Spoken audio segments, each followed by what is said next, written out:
Louder. No, 1.5 years, so you're nearly there. Angry Birds Space App, how many days?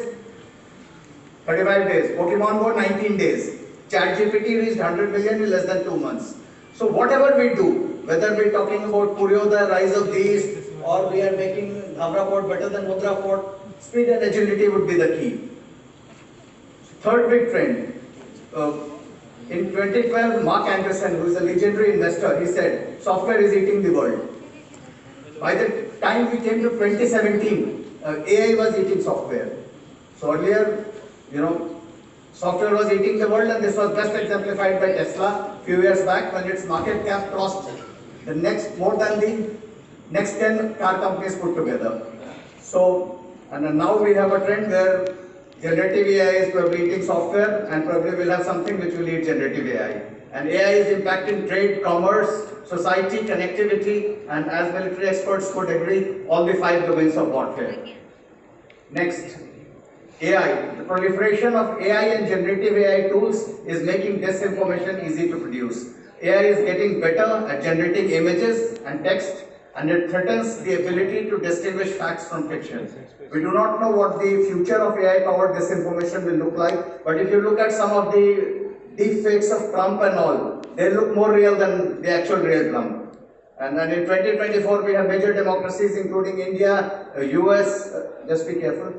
In 2024, we have major democracies going to elections. USA, India, Mexico, Indonesia. About 3 billion people are exercising their franchisee, and we'll see what, one of the interference in elections is a major concern. We've already seen sophisticated deepfakes emerging in Bengaluru. It led to riots. We've seen in Manipur, we've seen in Punjab, Kashmir, and the next big trend is that the debate on moral alignment of AI is intensifying, and it came to limelight when Jeffrey Hinton is called the godfather of AI. He resigned the job at Google to speak freely about the dangers. And then we had about 1,000 people, including Elon Musk and Steve Wozniak. They signed an open letter and they warned about the dangers that AI poses to humanity. Next big thing, which is a challenge as well as an opportunity, cybersecurity. It is disruptive and game-changing. We have more than 1 billion malware attacks annually, 2,000 attacks per minute, and damages are more than 6 trillion annually, and some of it comes from Jamtara, which is our own Jamtara. And this is not the last time I'm mentioning Jamtara. I'll come to it again. Everybody has heard of Jamtara? Yeah, good. Yeah. Purvodaya, so let's look at the opportunity in this. So we heard one of the speakers earlier said that in Purvodaya is about 10% of global population, and if this so skill development and jobs for this is very, very important. So let's look at Jamtara folks.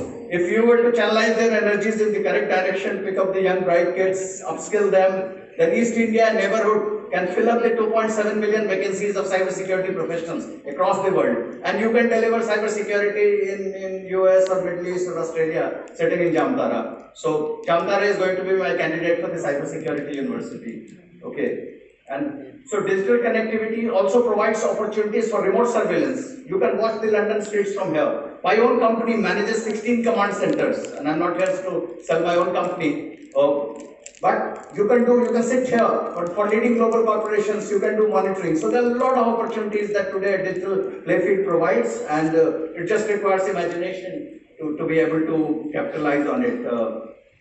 The region must also ride on the digital public infrastructure created by India, and last 3 months I have been to US, I have been to Turkey in a global conference, and to Australia. And every place, India's digital public infrastructure and UPI is the talk of the town. Australia is still trying to make an app for its vaccination, COVID vaccination. And we said that we built a vaccine and we kind of put 3 billion jabs already in arms of people.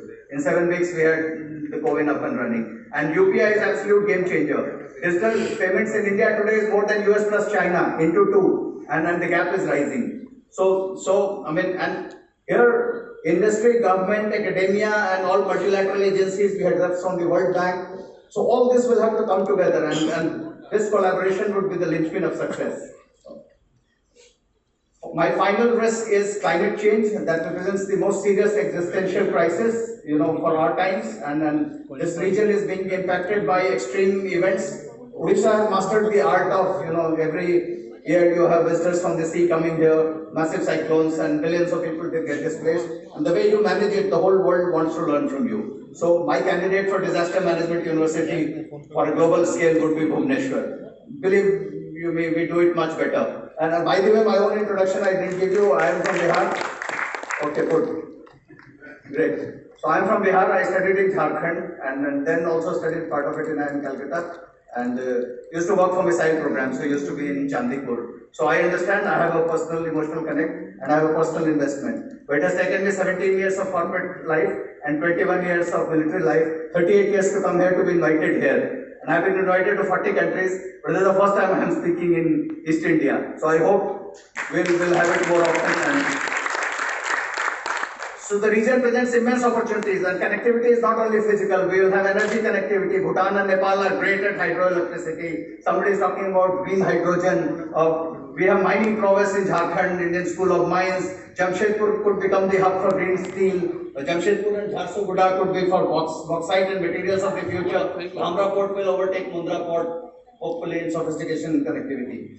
So finally, sir, good that you have come. I want to make a recommendation today.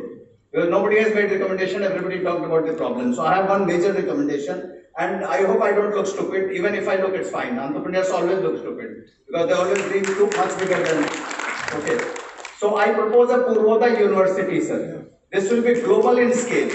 Now, where will it be? Partly it will be Bhubaneswar, partly it will be there in the cloud, and partly there will be nodes all across the world because somebody talks about the concept of nodes.